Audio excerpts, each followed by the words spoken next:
Welcome to Aadya TV. మనతో పాటు కిషోర్ కుమార్ గారు ఉన్నారు, బీఆర్ సీనియర్ నాయకుడు. చెప్పండి అన్న, ఇప్పుడు ఎట్లా చూస్తారు మీరు ఇది కామారెడ్డి డిక్లరేషన్ ఎట్లా చూస్తారు? బీసీలకు ఇస్తాన్న కాంగ్రెస్ ప్రభుత్వం ఇచ్చిన మాటను ఆల్రెడీ అయిపోయింది. 42% నేను బీసీలకే పెద్దన్నను, బీసీలు నన్ను గుర్తు పెట్టుకోకపోయినా కానీ నేను బీసీల పక్షము అని చెప్పేసి అన్న ముఖ్యమంత్రి దీన్ని గెజిట్ చేసి మేము ఆల్రెడీ పంపిస్తున్నాము రాష్ట్రపతికి అని చెప్పేసి అసెంబ్లీలో తీర్మానం కూడా చేసినామని చెప్పాడు. మరి ఇప్పుడు ఆర్డినరీ జారీ చేస్తున్నామని చెప్తున్నాడు. దీన్ని ఎట్లా చూస్తారు? కాంగ్రెస్ పార్టీ మరొకసారి బీసీలను మోసం చేసింది అనడానికి నిన్న జరిగిన కేబినెట్ మీటింగ్ ఉదాహరణ. ఎందుకంటే వాళ్ళు ఎన్నికల ముందు కామారెడ్డి డిక్లరేషన్ లో క్లియర్ కట్ గా చెప్పారు, మేము అధికారంలోకి వచ్చిన 6 నెలల్లోనే స్థానిక సంస్థల్లో బీసీలకు 42% రిజర్వేషన్లు అమలు అయ్యే విధంగా ఉన్నది, మా దగ్గర పెద్ద ఉపాయం ఉందని చెప్పారు. మేము ఆ రోజే అడిగినాం, నువ్వు ఈ డిక్లరేషన్ ఈ 42% ఇస్తానని చెప్తున్నావు కదా, మరి ఏ విధంగా ఇస్తావు? ఏదంటే మా దగ్గర మంచి ఉపాయం ఉంది, మా దగ్గర మంత్రదండం ఉందని చెప్పాను. ఎందుకు మేము ఈ విధంగా చెప్పినామంటే 2010లోనే కర్ణాటక వర్సెస్ కృష్ణమూర్తి కేసులో ఒక తీర్పు సుప్రీంకోర్టు చెప్పడం జరిగింది. స్థానిక సంస్థలు బీసీలకు రిజర్వేషన్లు ఇవ్వాలంటే ఫస్ట్ మొట్టమొదటిసారిగా డెడికేటెడ్ కమిషన్ ని వేయాలి. దాని తర్వాత ప్రతి లోకల్ బాడీ వైజ్ గా, వార్డు వైజ్ గా బీసీల యొక్క వెనుకబాటుతనాన్ని నిరూపించాలి, రాజకీయమైన వెనుకబాటుతనాన్ని. మూడోది ఎస్సీ ఎస్టీ బీసీలో కలిపి 50% రిజర్వేషన్ దాటొద్దని చెప్పింది. కానీ అవన్నీ పక్క పెట్టి కాంగ్రెస్ పార్టీ ఓట్ల కోసం, బీసీల ఓట్ల కోసం, బీసీలను ఓటు యంత్రాలుగా ఉపయోగించడం కోసం, వారి యొక్క ఓట్లతో అధికారం రావడం కోసం కామారెడ్డి డిక్లరేషన్ లో 42% ఇస్తానని చెప్పింది. చెప్పిన తర్వాత ఈ కాంగ్రెస్ పార్టీ అధికారంలోకి వచ్చినాక మేము పెద్ద ఎక్కువ కులగాన చేస్తున్నాం, అది చేస్తున్నాం, ఇదో చేస్తున్నాం, అదా ఇది చేసింది. కులగాన కూడా తప్పుల తడకగా ఉంది, సరిగా చేయట్లేరని బీఆర్ఎస్ పార్టీగా మేము చేసినాము.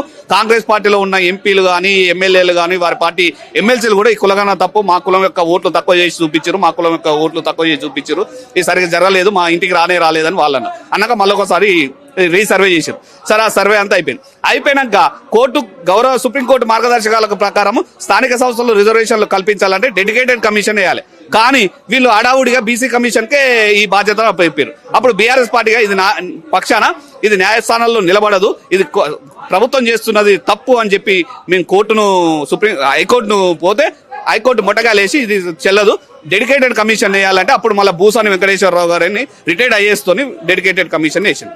ఆ కమిషన్ వేసింది. ఆ కమిషన్ కు ఎక్కడ కూడా ఒక మ్యాన్ పవర్ ఇవ్వలేదు, వారికి సర్వే చేసే అధికారం ఇవ్వలేదు, ఏం చేయలేదు. తూతూ మంత్రంగా ఈ కులగా వచ్చిన రిపోర్ట్ వాళ్ళకి ఇచ్చారు.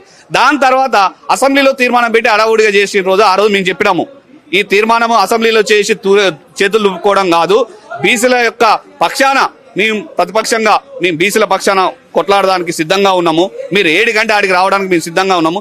తక్షణమే ఈ తీర్మాన కాపీని తీసుకొని మనం ఢిల్లీ పోదాం, అఖిలపక్షంగా నరేంద్ర మోడీని కలుదాము, ప్రధానమంత్రి గారి మీద ఒత్తిడి చేద్దాము, మీరు ఎక్కడికి రమ్మంటే అక్కడికి వస్తామని చెప్పి ప్రతిపక్షంగా బీఆర్ఎస్ పార్టీ చెప్పింది. కానీ ఇప్పటికీ అసెంబ్లీలో తీర్మానం అయిపోయి 4 నెలలు గడుస్తున్నా ముఖ్యమంత్రి రేవంత్ రెడ్డి ఈ 4 నెలల్లో 20 సార్లు ఢిల్లీకి వెళ్ళినా కూడా ఏ ఒక్కసారి కూడా బీసీల ఇష్యూ కోసము ఒక్కసారి కూడా ప్రధానమంత్రిని కలవలేదు. బీసీల పక్షాన ఒక్కసారి కూడా ప్రధానమంత్రి గారికి పోయి మా బిల్లు ఇక్కడికి వచ్చింది, మీరు దీన్ని ఆమోదించండి, తీర్మానం చేయండి అని చెప్పలేదు. ఎందుకంటే ఆయనకు చిత్తశుద్ధి లేదు, అమలు చేయాలన్నా లేదు. లోపలికి పైన ఏదో మేకపోతు గంభీర్యం లాగా పైకి ఏదో మీ 42% తీర్మానం చేశామని చెప్పినాం. మేము ఈ రోజుకు చెప్తున్నాం, నువ్వు అంటున్నావు కదా నరేంద్ర మోడీ నాకు బడే బాయి, నాకు అన్నలాంటోడు, నేను ఏది చాలా ఏళ్లుగా పరిష్కారం ఉన్న సమస్యలన్నిటిని పరిష్కరిస్తున్నా, నరేంద్ర మోడీ స్కూలు నా స్కూలు ఒకటే స్కూలు అని చెప్పాడు. మరి అట్లాంటప్పుడు మరి నువ్వు బీసీల కోసం పోయి మరి మనం పరిష్కరించు, ఈ బీసీ 42% రిజర్వేషన్ ఆమోదించామని చెప్పు.